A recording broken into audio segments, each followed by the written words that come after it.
fast. The ground itself seemed to liquefy under the impact of hundreds of 30-millimeter rounds hitting in a concentrated area. Dirt, rock, and debris fountained 50 feet into the air. When the smoke cleared, there was a trench where the wall had been. "Holy shit," Jensen's voice. "I've never seen anything like that." But Jake's eyes were already scanning for the next threat.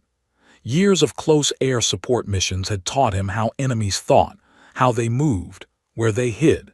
He spotted movement in the compound's main building, fighters taking position at windows, preparing to fire down on the SEALs. He couldn't use the gun, too close to potential civilians, but he had other options. Cross, are there friendlies in the main building? Negative, all hostiles. Copy, stand by for Maverick. Jake selected an AGM-65 Maverick missile from his weapons menu. The air-to-ground missile locked onto the building's second floor, the infrared seeker identifying the heat signatures of multiple targets clustered there. He fired. The missile streaked downward on a pillar of white smoke, impacting the second floor with surgical precision. The explosion was massive but contained, the shaped charge designed to penetrate fortified structures. The second floor collapsed into the first in a cascade of concrete and steel. Silence fell over the compound, ringing, dusty, smoke-filled silence. Jake circled overhead, eyes scanning for any remaining threats. His targeting system showed no movement except for the SEAL team cautiously emerging from their defensive position. Bodies littered the compound, at least 30 enemy fighters down, possibly more buried in rubble. "Cross Hawkeye, how copy?" Cross's voice came back shaky but alive.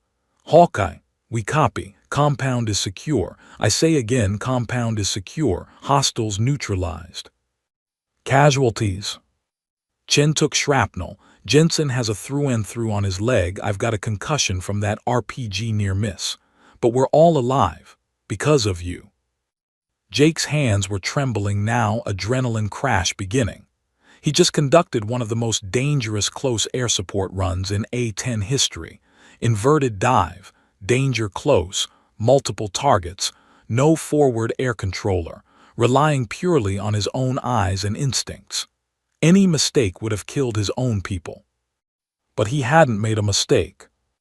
"Hawkeye, Doc here. I'm still up at the overwatch position. I watched the whole thing." The massive SEAL's voice was thick with emotion. "That was the most beautiful, terrifying, incredible thing I've ever witnessed. You saved us, all of us." Jake swallowed hard. "Just doing my job, Doc. What about the primary targets, Ansari, Durrani, Massoud?" "Cross is checking now. Stand by." Jake maintained his orbit, fuel gauge showing he had 20 minutes of loiter time before he'd need to RTB. Below, the SEALs moved through the compound methodically, clearing rooms, checking bodies, securing the objective. 5 minutes passed. Then Cross's voice. "Hawkeye, Cross, we've got them. All 3 high-value targets confirmed KIA. Ansari was in the building when your Maverick hit. Durrani and Massoud were caught in your gun runs. Mission complete." Jake closed his eyes for just a moment. Omar Ansari, the bomb maker who'd killed Captain Sarah Chen's medevac crew, who'd murdered 43 Americans, who'd caused so much suffering, was dead. The mission Tommy Bryce had died trying to complete 8 years ago was finally finished. "Good copy, Commander. Recommend immediate exfil." This noise carried for miles. "Hostiles will converge on this position." "Agreed. Blackhawks inbound, ETA 12 minutes. Doc, get down here for extraction." "Roger that, on my way." Jake checked his systems, began climbing to a safer altitude. His aircraft had taken a few hits, small arms fire, nothing serious. She'd brought him through again, this ungainly, beautiful, deadly machine that pilots called the Warthog with affection. As he climbed, the sun broke through the morning clouds, painting the mountains in gold. Below, his team, because they were his team now, earned through blood and fire, prepared for extraction. Above, the sky stretched endless and blue, welcoming him home. But something felt different, lighter, like a weight he'd been carrying for 8 years had finally lifted. "Tommy," Jake whispered into his oxygen mask. "Mission complete, brother. We got them all. You can rest now." The radio crackled. "Say again, Hawkeye, didn't copy." Jake smiled. "Nothing, Commander. Just talking to an old friend. I'll maintain CAP until your birds arrive." "Copy that in Hawkeye." "Yeah. When we get back, you're drinking with us. Whether you like it or not, you're one of us now." Jake's throat tightened. "Roger that, Commander. It would be an honor." He circled overhead, guardian angel in an ugly gray aircraft, until the Blackhawks arrived and lifted his team to safety. Only then did he turn for home, the Warthog's engines singing their distinctive song across the Hindu Kush. Behind him, smoke rose from the compound where evil men had plotted death. Now they were dust, and the world was a little bit safer. One shot at a time, one mission at a time, one brother saved at a time. That's all a warrior could do. And for Jake Morrison, sniper, pilot, and now something more, it was enough. 48 hours after the mission, Jake sat in the debriefing room, every muscle in his body screaming. The sprint down the mountain had torn both hamstrings, sprained his right ankle, and left him with bruises that painted his torso in shades of purple and black. The flight surgeon had ordered him on bed rest for a week. Jake had ignored him and shown up to the debrief anyway. Around the table sat Commander Cross and his SEAL team, bandaged, exhausted but alive. Chen's arm was in a sling from shrapnel wounds. Jensen walked with a cane, the through-and-through leg wound still healing. Cross had stitches above his right eye and looked like he'd aged 5 years in 2 days. But they were smiling. Lieutenant Sarah Chen, the intelligence officer, not to be confused with the wounded SEAL, stood at the projector clicking through after-action photos. Mission results: 3 high-value targets eliminated. Omar Ansari, Rashid Durrani, and Khalid Massoud, all confirmed KIA. 34 enemy combatants neutralized. Intelligence recovered includes 3 laptops, 2 cell phones, and documents detailing planned attacks across the region.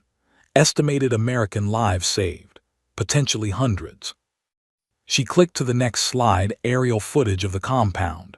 The devastation was biblical: craters, collapsed buildings, scorched earth where the GAU-8 had spoken. Friendly casualties: 2 wounded, none critical, full recovery expected. Aircraft damage, minimal. Mission assessment, complete success. She turned to Jake. Captain Morrison, on behalf of the intelligence community, thank you. We've been hunting Ansari for 18 months. You ended that hunt in about 3 minutes of trigger time. Jake nodded, uncomfortable with the praise. The SEALs did the hard part. I just provided fire support. Cross barked a laugh. Fire support? Son, you executed a near-vertical gun run at danger-close range, flew close air support without a forward air controller, and made weapon employment decisions that would have gotten most pilots court-martialed for being too aggressive. He leaned forward. That wasn't fire support.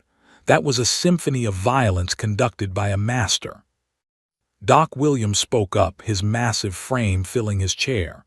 Commander's underselling it. I watched from the overwatch position. What Hawkeye did was impossible. The angle, the speed, the precision. I've called in hundreds of airstrikes in my career. Never seen anything like that. You also made 6 consecutive sniper kills at extreme range before running down a mountain in 12 minutes, Jensen added. While injured. That's not just skill, Captain. That's warrior spirit. Jake felt his throat tighten. These men, these elite operators who represented the tip of the spear, were treating him as an equal, more than that, as one of them. Cross stood and the room fell silent. He reached into his tactical vest and pulled out a black Velcro patch. The SEAL trident gleamed in gold thread, but behind it, crossed, were a sniper rifle and an A-10 silhouette. Below, words were embroidered in silver. Any real snipers here? Captain Jacob Morrison, Cross said formally. This patch is unofficial, unauthorized, completely against regulations. His lips quirked. Which makes it perfect for you. You're a pilot who operates like a sniper who flies like a fighter pilot. You're Army-trained, Air Force employed, and SEAL approved. He extended the patch. You saved my team. You completed an impossible mission. You earned this. Jake stood, accepted the patch with both hands. The weight of it, cloth and thread, felt heavier than any metal, because this wasn't given by generals or politicians. This was given by warriors to a warrior, the only recognition that truly mattered. Thank you, Commander. I don't know what to say.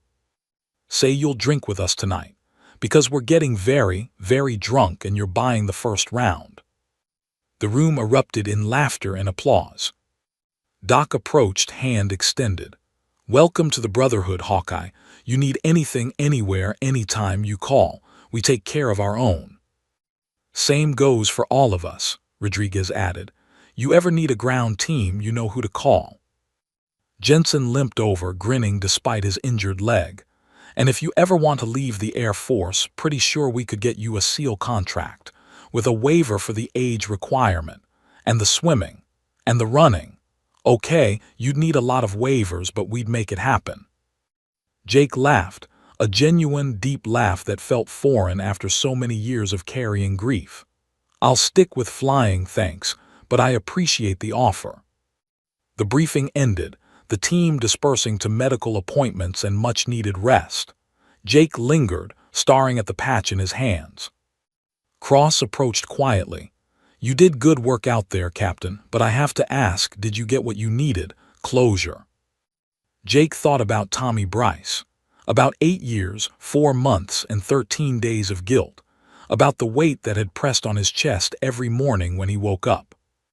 Yeah, he said softly, I think I did. Tommy would have loved this mission. Would have loved seeing that gun run. He smiled. He always said I was wasted behind a rifle, said I should be in the air bringing the thunder. Smart man. The best. Then honor his memory by living, Captain, not just existing, actually living. Jake nodded.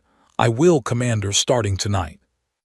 That evening, Jake sat alone in his quarters before meeting the team for drinks. He opened his footlocker, pulled out a framed photo. Him and Tommy Bryce, desert fatigues, arms around each other's shoulders, both grinning at the camera.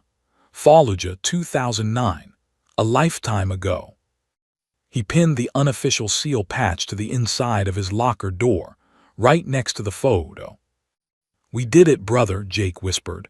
Mission complete, all enemies eliminated, all brothers brought home alive. His voice cracked. I'm sorry it took me so long, sorry I couldn't save you, but I finished what we started. The photo didn't answer, didn't need to. Jake could almost hear Tommy's Kentucky drawl. Damn straight you did. Now quit being maudlin and go have a drink with your new friends. And Jake, I'm proud of you. Jake closed the locker, squared his shoulders, and headed for the door. Behind him, the patch gleamed in the dim light, a testament to what happens when a quiet man decides to stand up and be counted. Some warriors carry rifles, some fly aircraft. The best ones do whatever's necessary to protect their brothers. Jake Morrison had proven he was one of the best. 3 months later, Commander Cross would request Jake for another joint operation. Then another. Soon, the quiet A-10 pilot became the SEAL team's preferred close air support, the man they trusted when everything went sideways and impossible was the only option on the table. They called him Hawkeye, they called him brother, they called him when others couldn't get the job done. And every single time Jake answered, because that's what warriors do, they show up, they perform, they bring their brothers home. No matter what it takes.